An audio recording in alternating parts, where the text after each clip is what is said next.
এক হাতে রয়েছে গরুর খাঁটি দুধ, আর এক হাতে রয়েছে আনারস। এই আনারস আর দুধ খেলে নাকি কি হয় ভাই আপনি জানেন? চলে যায় ওপারে। ওপারে চলে যায়। আসেন দেখি মানুষ খায় কি না, কি বলে? যে খাবে তার জন্য কিছু থাকবে নাকি ভাই? অবশ্যই অবশ্যই। মামা আপনি খাবেন?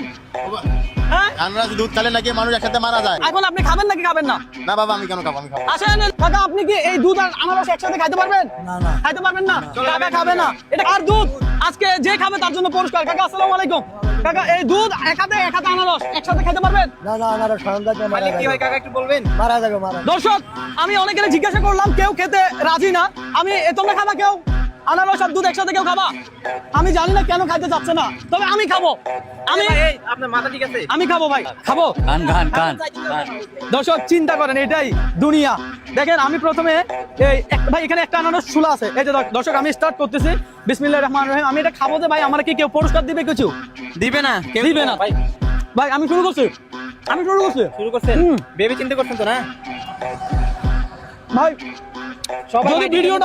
যদি ভিডিওটা যে দেখতেছে সিয়াম না দেয়, আচ্ছা তাহলে কিন্তু না করে অভিশাপ দিব। অভিশাপ দিবে। মাশাআল্লাহ। আর আমার যদি কিছু হয়ে যায়, হ্যাঁ, কিছু হয়ে গেলে আপনি রিস্ক নেন, এটা আপনার বিষয়, এটা তো পাবলিক বলবে না। কাকা দেয়। আমার কিছু হলে কাকা দেয়। হ্যাঁ, আমি তাই দুষ্টুমি করলাম। দুধটা আমি পান করতেছি ভাই। আমি যদি উপরে চলে যাই, ভেবে চিন্তা করেন তারপরে কিছু হবে না, তারপরে একটু ভেবে চিন্তা করা উচিত আমি মনে করি। খেয়ে ফেল। আনারসকে দুধ খেয়ে ফেললে মায়েরা বা মুরব্বীরা হতাশ হয়ে যায়। তো এই হতাশা যেন না হয়, সেজন্যই মূলত আমার এই ভিডিওটা। তবে আপনি খাওয়ার জন্য আমি আপনাকে মোটেও উৎসাহ করবো না। হ্যাঁ, দরকার নেই খাওয়া, কি বলেন?